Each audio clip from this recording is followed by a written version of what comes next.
मैं मनोज कुमार, आप सभी को राम राम। आज हम एक नया पॉइंट शुरू करने जा रहे हैं, मौलिक अधिकार।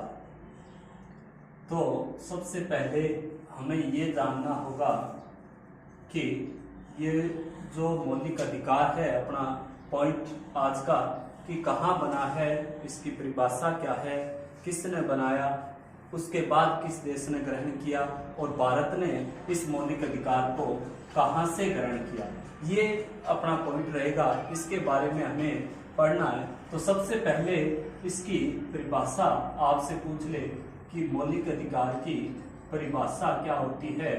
तो परिभाषा देखो कि व्यक्तियों के जो सर्वांगीण विकास हेतु कि जो व्यक्ति होते हैं, उनके सर्वांगीण विकास हेतु जो नियम बनाए जाते हैं, उन्हें क्या कहा जाता है, मौलिक अधिकार। कहने का मतलब कि जब व्यक्ति जन्म लेता है तो जन्म से मृत्यु तक उसे जो भी मूलभूत आवश्यकताएं चाहिए और उनकी पूर्ति करने के लिए, और दूसरा व्यक्ति उसका शोषण न करे, उससे के लिए जो नियम बने हैं वो क्या कहलाएंगे, मौलिक अधिकार कहलाएंगे। इसके बाद पूछ ले आपसे कि ये जो हम मौलिक अधिकार पढ़ रहे हैं, ये बने कहाँ थे।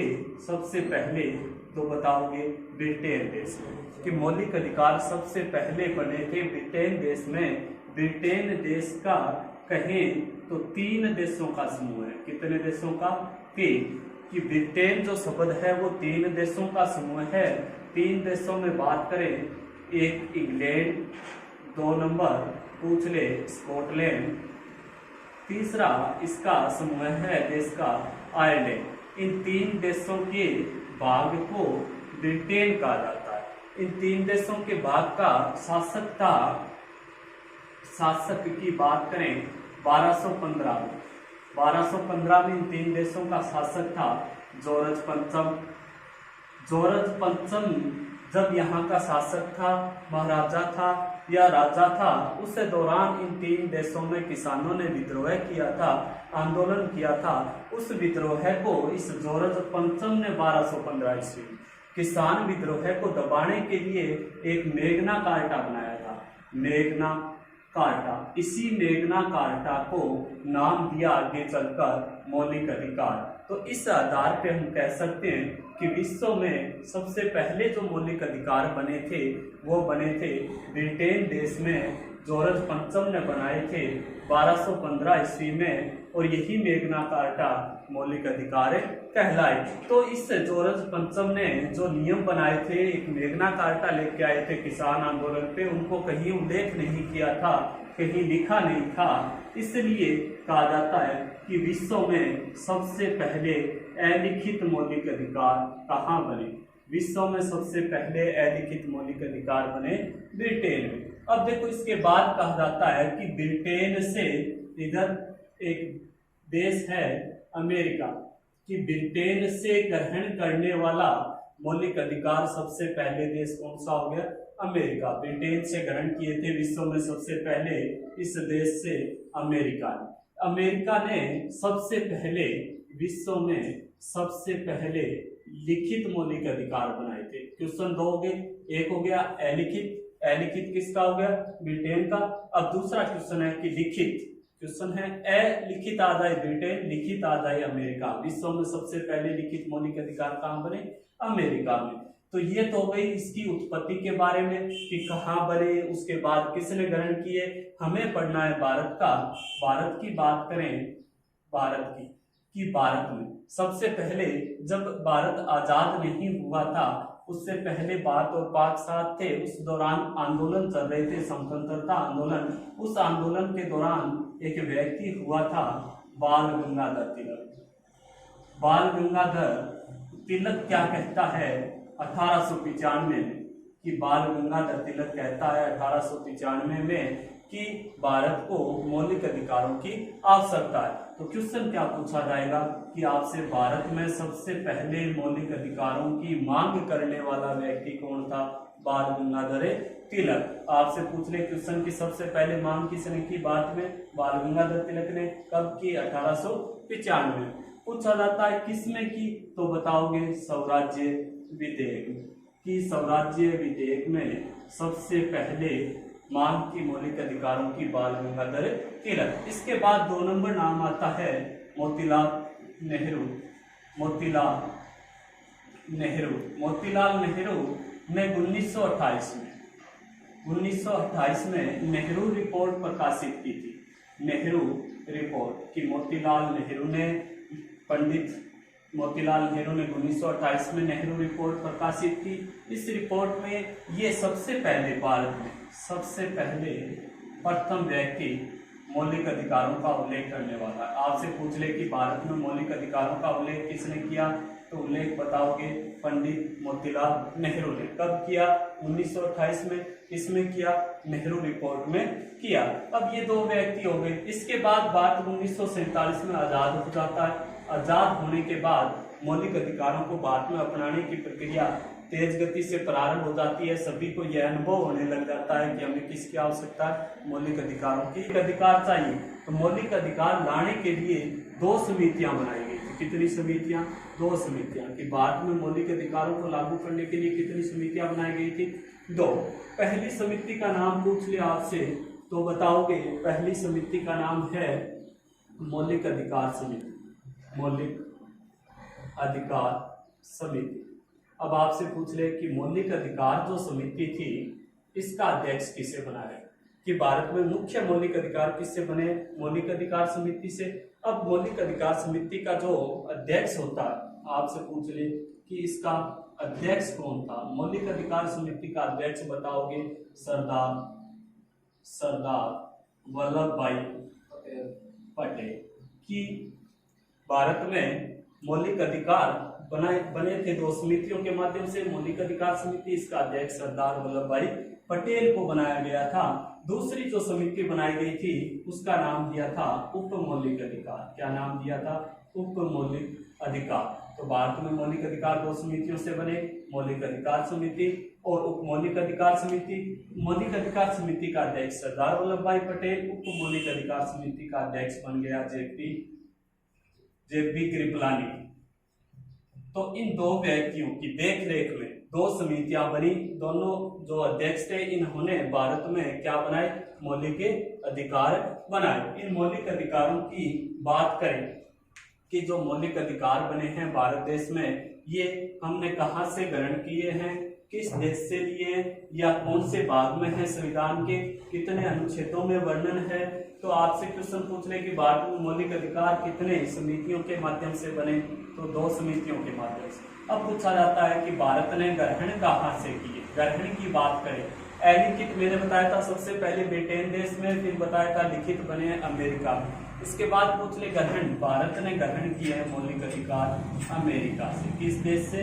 अमेरिका देश से। कि भारत ने सबसे पहले मौलिक अधिकारों को ग्रहण किया है अमेरिका देश से। तो कहां से बताओगे? अमेरिका। अब पूछा जाता है कि अमेरिका से हमने ग्रहण किए तो संविधान का भाग संख्या कितनी है? संविधान के भाग संख्या 3। भाग संख्या 3। पूछ ले कि अनुच्छेद 12 से 35 तक, अनुच्छेद 12 से 35 तक वर्णन मिलता है मौलिक अधिकारों का वर्णन। दोस्तों इस तरह भी अगर आपको समझ में नहीं आया है तो दूसरी है कि इसको समझने के लिए, इस मौलिक अधिकार भारत में समझने के लिए इसे एक व्यक्ति मान लो। ये क्या है? मौलिक अधिकार एक व्यक्ति। इस व्यक्ति को कहां से लाया गया है भारत में? अमेरिका से। किस देश से लाया गया?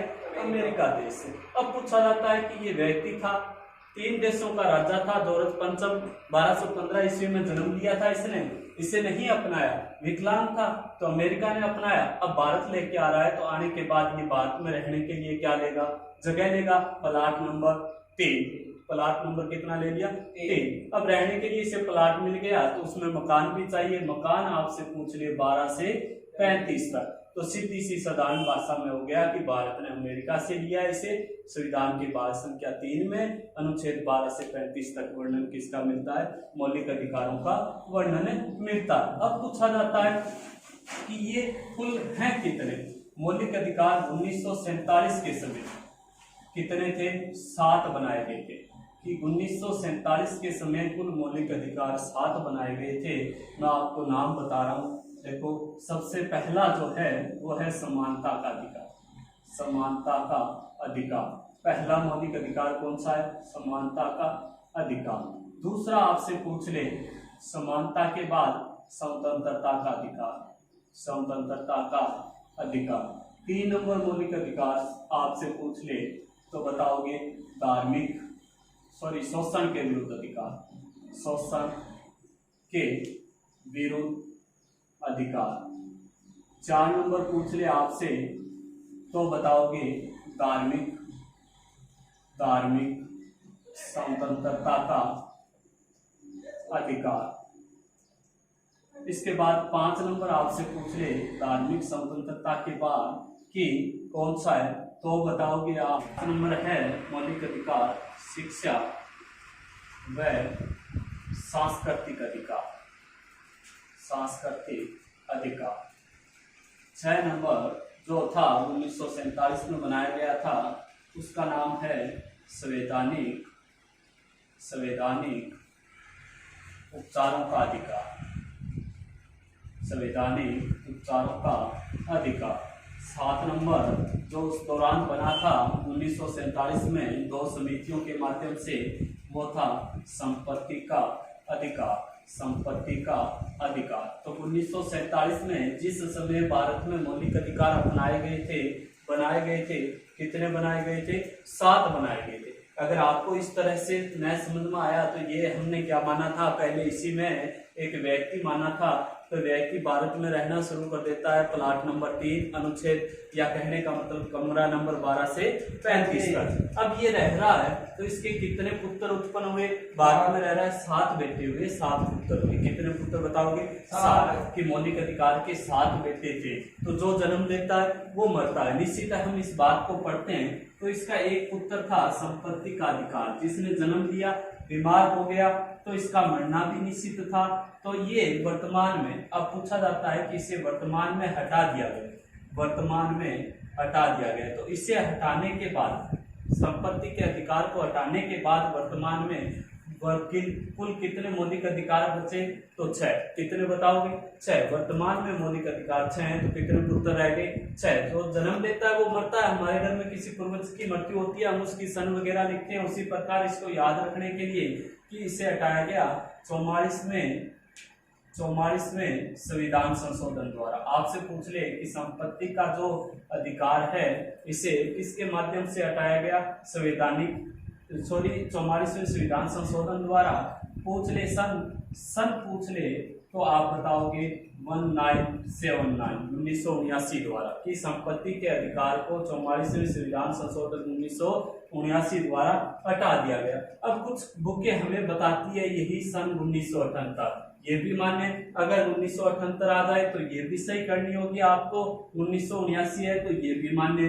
कहने का मतलब इन दोनों में एक सन आपको सही होगी। 4 ऑप्शन में से एक करनी है हमें, तो ये। अब देखो कि अगर दोनों साथ में आ जाए, कोई क्वेश्चन ऐसा आउटपुट होता है कि दोनों साथ में आ जाए, तो याद रखना कि 1977 में भारत में पहली बार गैर कांग्रेसी सरकार आई थी, जनता दल की। किसकी आई थी? जनता दल की सरकार आई थी। मोरारजी देसाई उस समय भारत के प्रधानमंत्री बने थे। तो मोरारजी देसाई ने इस संपत्ति के अधिकार को हटाने के लिए 1978 में इसे संसद भवन में रखा गया था, संसद भवन में रखा गया था और ये पारित हुआ था 1979। तो अपनी एनसीईआरटी की जो बुक है वो 1979 की सन को सही मानती है। लूसेंट लक्ष्य वगैरह बुक पढ़ेंगे तो वो 1978 को इसको सही मानती है। तो इसमें अंतर इतना है कि इसे रखा गया था 1978 में जनता दल द्वारा और पारित हुआ था 1979 द्वारा। तो अब क्वेश्चन क्या पूछा जाएगा कि जो 1947 के दौरान 7 मौलिक अधिकार बने उनमें से हटा किसे दिया गया है? संपत्ति के अधिकार को। किस संविधान संशोधन द्वारा? 44वें संविधान संशोधन द्वारा 1979 1979 के द्वारा।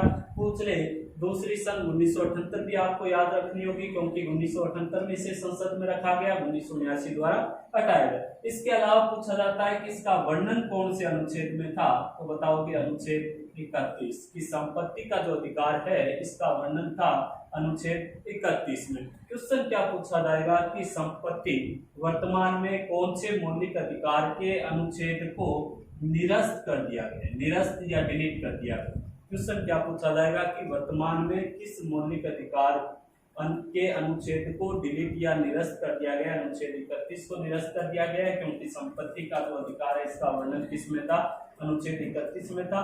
क्यों किया गया कि अपनी आजीविका या जीवन यापन से अधिक हम अपने पास आय नहीं रख सकते। अगर हम ज्यादा आय रखेंगे तो अमीर और गरीब में भेदभाव ज्यादा होता जाएगा, जिससे मनुष्य का या गरीब व्यक्ति का शोषण होगा। इसलिए इसे क्या कर दिया गया, हटा दिया है। दूसरी की अगर किसी के पास अथाह संपत्ति है और उस संपत्ति में कोई ऐसा खनिज वगैरह या अन्य पदार्थ मिल जाते हैं तो उस पे उस मनुष्य का हक माना जाता है जिसकी जो संपत्ति है, इसलिए इसे हटाया गया ताकि अगर ऐसी कोई खनिज वगैरह निकलते हैं तो उस पे सरकार का अधिकार हो सके। अब पूछा जाता है कि संपत्ति का अधिकार हटाने के बाद हमें अपनी जीविका चलाने के लिए, अपना जीवन यापन चलाने के लिए अनुच्छेद 300 कै बनाया गया। 300 कै के माध्यम से इसे वर्तमान में क्या बना दिया गया, कानूनी अधिकार। कि आपसे पूछ ले कि जो संपत्ति का अधिकार अनुच्छेद 31 को हटाया गया था, इसे वर्तमान में अनुच्छेद 300 कै के माध्यम से, इसके माध्यम से 300 कै के माध्यम से क्या बना दिया गया, कानूनी अधिकार। तो 7 से हटा के कितने रह गए, 6। वर्तमान में मौलिक अधिकार 6, इससे हटा दिया गया संपत्ति के अधिकार को 44वें संविधान संशोधन द्वारा, उसकी जगह क्या बना दिया गया, अनुच्छेद 300 कै के माध्यम से कानूनी अधिकार। तो इसके कितने बेटे रह गए वर्तमान में, 6। कितने मौलिक अधिकार रह गए, 6। अब देखो ये बचपन में एक साथ बड़े हुए थे, सभी साथ में रहते थे, तो साथ में रहने की वजह से धीरे धीरे बड़े होते गए। तो अब समानता का अधिकार इतना बड़ा हो गया कि वो अपने पिता को कहता है कि मुझे तो अलग होना है। तो बात करते हैं कि समानता का जो अधिकार है वो अनुच्छेद 14 से 18।